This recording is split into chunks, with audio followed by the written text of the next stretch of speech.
The chain is what makes for a safe and smooth riding experience. Therefore, it should be clean and lubricated at all times. It's easy and you can do it yourself. Here is how. For this, you will need a Royal Enfield chain cleanser, a Royal Enfield chain lubricant, a chain brush for cleaning, and a dry cotton cloth. These are available at the nearest Royal Enfield authorized service center.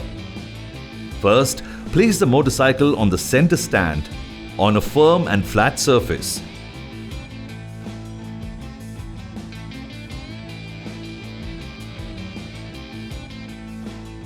Rotate the rear wheel and apply the Royal Enfield chain cleanser spray on the chain link. Leave it to rest for 10 minutes. Then, wipe and clean the chain with the dry cotton cloth.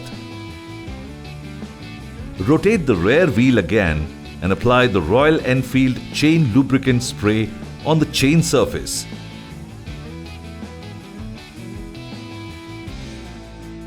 Be careful while operating with the chain to prevent any injury. Make sure not to spray too much of the chain lubricant.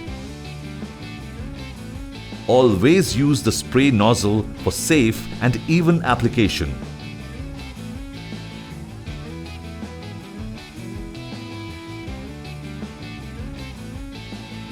And remember not to wash the motorcycle after lubricating the chain. You're all set for your trip. Keep riding.